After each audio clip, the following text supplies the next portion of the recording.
El siguiente tipo de tejidos son los tejidos protectores. Se caracterizan porque recubren superficies y no existen espacios intercelulares entre ellos. Eso significa que las células están unidas íntimamente y no hay huecos entre ellas.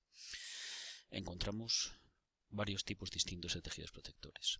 En primer lugar, la epidermis, que está formada por una capa continua de células. Las células no presentan cloroplastos y por lo tanto no pueden hacer la fotosíntesis y presentan una capa en el exterior de una sustancia que se llama cutina que les da cierto grado de impermeabilización. Las raíces adultas presentan una capa por debajo de la epidermis que se denomina exodermis. También en las raíces, y esto es una manera de distinguir una raíz de un tallo, encontramos una capa de tejido protector que se denomina endodermis. Esta endodermis aísla al cilindro vascular que se encuentra en el interior de la raíz de la corteza que está formada por parénquima. Tiene el grosor de una célula. Y el suber es una capa de tejido protector que se localiza en el exterior del tronco de la planta y que sustituye a la epidermis. Proviene del felógeno, que recordemos que es un meristemo secundario. Está formado por células muertas y es una capa que es impermeable. En esta imagen, puesto que aparece una capa que es la que denominamos endodermis, que es esto de aquí, eso permite reconocerlo como una raíz, en este caso de una monocotiledonia. Vemos la corteza, es decir, de aquí hacia el sentido de movimiento de la flecha sería el exterior de la planta. Tenemos la corteza que está formada por parénquima. Hacia el interior, separada por la endodermis, tenemos los tejidos conductores, que es todo esto de aquí. Esto es el xilema y esto es el floema. Siempre el floema hacia afuera, el xilema hacia adentro. Y en medio encontramos unas células que se denominan fibras. Después, cuando hablemos del floema y del xilema, veremos lo que son, pero básicamente son estructuras que le sirven para darle soporte mecánico a la raíz y ayudar a aguantar el peso. Y hacia el interior tenemos otro tipo de parénquima que aquí se denomina parénquima vascular porque está asociado a los haces vasculares. Esta imagen es similar a la anterior, aunque la vemos con menos aumento y permite observar más detalle del exterior de la raíz. Sabemos que es una raíz porque está la endodermis, que sería toda esta capa de aquí. Hacia el interior encontramos los haces conductores descritos anteriormente. Todo esto es la corteza, es decir, parénquima. Aquí tenemos la epidermis y aquí tenemos la exodermis, que como decíamos antes es una capa que aparece en las raíces justo debajo de la epidermis. Si observamos un tallo, vemos que no existe la endodermis que mencionábamos hasta ahora, y los haces conductores no están separados de la corteza, sino que están comunicados con ellos. Los haces conductores aquí aparecen dispersos en todo el tallo, eso permite identificarlo como una monocotiledonia, y vemos que la distribución de los distintos tejidos de los haces conductores son: el xilema sería este vaso de aquí y este vaso de aquí, y el floema sería todo esto. Se encuentra hacia el exterior más o menos colocado en el medio. Vemos que alrededor de los haces conductores aparecen unas células que tienen, como se aprecia en la fotografía, un grosor mayor que estas células de aquí. Esto sería una célula parenquimática. Esto serían células o bien de colénquima o bien de esclerénquima. Después hablaremos de estos dos tipos de tejidos. Aquí tenemos parénquima también, que se encarga de, como decíamos antes, relleno fundamental de los órganos de la planta. Y esto es la epidermis, que es la capa más externa, en este caso del tallo. Siguientes tejidos serían los tejidos de sostén. Son aquellos que le dan resistencia mecánica a la planta, permiten soportar el peso y soportar, pues, por ejemplo, los efectos del viento sobre la planta e impedir que ésta se rompa. Encontramos dos tipos de tejidos: el colénquima, que está formado por células que están vivas y que presentan engrosamientos en su pared celular que le permiten esta resistencia mecánica que decimos que es su función, aunque los engrosamientos son desiguales. Y el esclerénquima, que está formado por células que están muertas, aparecen órganos que ya no crecen más y los engrosamientos de las paredes son regulares. Toda la pared celular aparece más engrosada. Este de aquí sería una imagen de un colénquima. Como decíamos antes, son células vivas que tienen paredes con celulosa gruesas, pero con engrosamientos irregulares. Vemos que los engrosamientos aparecen en las esquinas que comunican unas células con otras, mientras que esta zona de aquí no es tan gruesa. Esto es un engrosamiento, esto es un engrosamiento, esto también, pero esto de aquí no tiene ese grosor mayor. Estas células de colénquima no presentan lignina, que es una sustancia que le da impermeabilización a los tejidos vegetales, y pueden presentar cloroplastos. Son los tejidos que sostén propios de los órganos que aún están en crecimiento y pueden aparecer en distintas formas, en distintas presentaciones, de manera que pueden formar un cilindro completo en la periferia del tallo o pueden aparecer en forma de haces, que eso es típico de los pecíolos de las hojas. Los pecíolos, recuerdo que son los pedúnculos, las comunicaciones de la hoja con el tallo que mantienen unidas las hojas al tallo. Y tienen que tener estos elementos de sostén para darle resistencia a la hoja, que le da flexibilidad pero resistencia al mismo tiempo. Esto de aquí es una imagen muy similar a la anterior, es colénquima angular. Vemos, aquí se aprecia quizás mejor que en la anterior, este engrosamiento diferencial en las esquinas de las células, por eso se denomina colénquima angular. Y es el más común de los colénquimas que hay. Y esto de aquí es el esclerénquima. Vemos que los engrosamientos de las paredes son regulares, toda la pared celular aparece más engrosada. Y en este caso, este engrosamiento se debe al depósito de sustancias como la lignina. Estas células no están vivas y le proporcionan resistencia mecánica a los órganos adultos que ya no van a crecer más. En el esclerénquima podemos distinguir dos tipos de tejidos o de células distintos. Lo que estamos viendo en esta imagen concretamente es lo que se denominan fibras. Son tejidos que aparecen típicamente en las raíces, en los tallos y en las hojas y también en los frutos, asociados a otros tejidos distintos.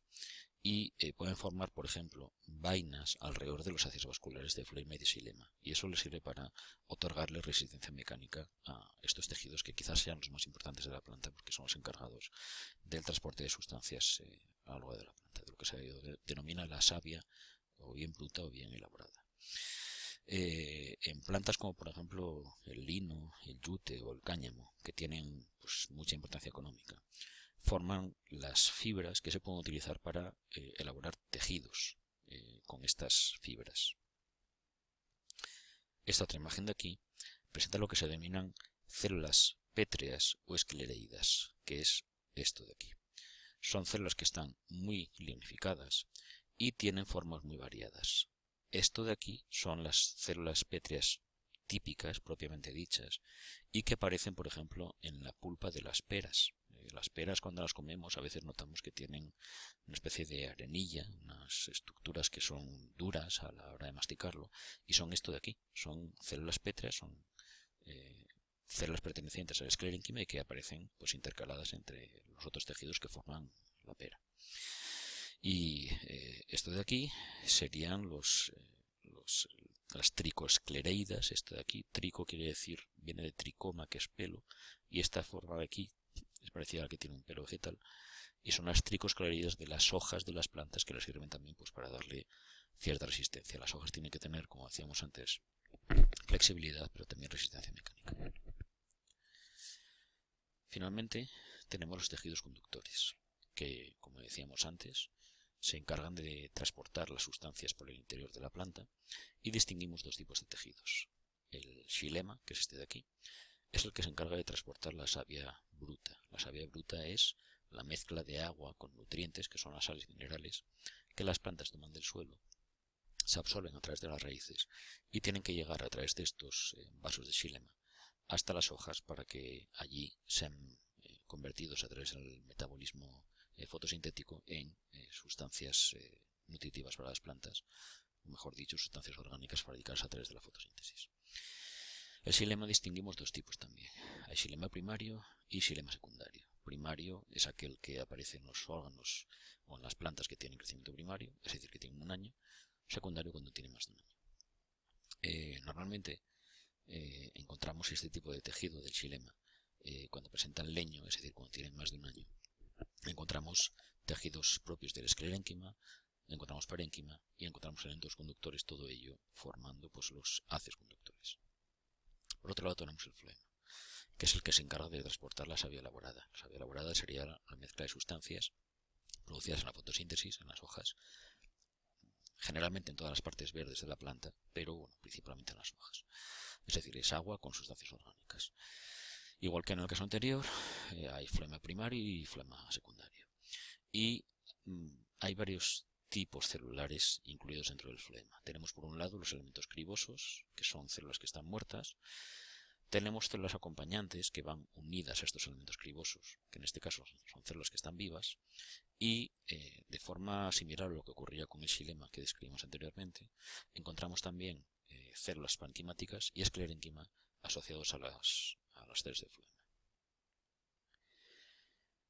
En esta imagen pues vemos varias cosas. Las dos fotografías de la parte superior de la diapositiva, que están marcadas con la minúscula, son lo que se denominan los elementos de los vasos. Son células que están perforadas, aquí se pueden ver bien las perforaciones en ambos casos, y que se unen unas con otras, se unirían por aquí, habría otra continuación, y así sucesivamente, y forman tubos que están conectados entre sí por las perforaciones. Los tubos que están así colocados longitudinalmente, y también si hay tubos paralelos, pues se comunican entre sí a través de estas perforaciones laterales. Todas las angiospermas presentan este tipo de estructuras, de elementos de los vasos. Las gimnospermas y los helechos presentan unas estructuras o un tipo de células que aquí no aparecen representadas, que se denominan traqueidas, que son más alargadas que estas de aquí y que no tienen perforaciones. En la imagen de abajo vemos distintas células de xilema con paredes celulares que tienen engrosamientos de distintas formas, paredes celulares de xilema secundario con engrosamientos que pueden tener forma de anillo, como esto de aquí, o pueden tener forma helicoidal, como esto de aquí. Esto es forma helicoidal, esto es forma de anillo. Esos engrosamientos lo que hacen es darle más resistencia mecánica al xilema para soportar el peso de la planta. En este caso, lo que estamos viendo en la imagen de la izquierda son lo que se denominan fibras, que pueden ser o bien de esclerénquima o bien de xilema, y que tienen paredes muy gruesas, como vemos aquí. Esto sería el hueco de estas fibras y esto sería la pared celular. Y la función es, pues una vez más, darle sostén, darle resistencia a los vasos conductores. En la imagen de la derecha vemos lo que se denominan en el xilema secundario los radios del xilema, y aquí aparecen también las traqueidas. Los radios del xilema en el xilema secundario pueden tener una ordenación vertical o bien axial, y pueden tener también una orientación horizontal, también denominada radio medular. Es decir, hay radios que van en vertical y hay radios que van en perpendicular, en horizontal. Estos radios están formados por células que están vivas y que pertenecen al parénquima y sirven una vez más para darle resistencia mecánica a los tejidos. Aquí vemos que estos serían los radios verticales y estos serían los radios horizontales. En esta imagen lo que estamos viendo son células del floema. Vemos que hay una célula acompañante, que es esta de aquí. Todo esto sería célula acompañante, que como decíamos antes son células vivas. Esto son células parenquimáticas, todo esto de aquí. Y esto de aquí son células propias del floema, que se denominan células cribosas. Se llaman así porque entre una célula y otra, esto es una célula, esto es otra célula, esta es otra y esta es otra. Y están unidas entre sí formando un tubo. Y entre una célula y la que está a continuación aparece un área que se denomina área cribosa. Aquí en esta imagen la vemos ampliada. Esto sería una célula, esto sería la que está la contigua, y esto de aquí es la placa o área cribosa. Esta área cribosa está formada por las paredes celulares de las dos células que son contiguas y que están engrosadas por el depósito de distintos elementos, de distintas sustancias químicas, pero que presentan unos poros que permiten el transporte de sustancias y la comunicación entre una célula y la siguiente. Y finalmente, aquí lo que vemos es la disposición de los haces conductores con los distintos tejidos que forman parte de estos haces vasculares. Aquí tenemos el parénquima de la médula, este es el parénquima de la corteza, es decir, esto sería la parte exterior de la planta, esto sería la parte interior de la planta. Aquí tenemos las fibras que ya vimos antes que están asociadas al xilema, esto es el xilema, estas dos, con distintos tipos de engrosamientos, y esto de aquí es el floema siempre hacia afuera, el xilema siempre hacia adentro. Y con esto terminamos la explicación de los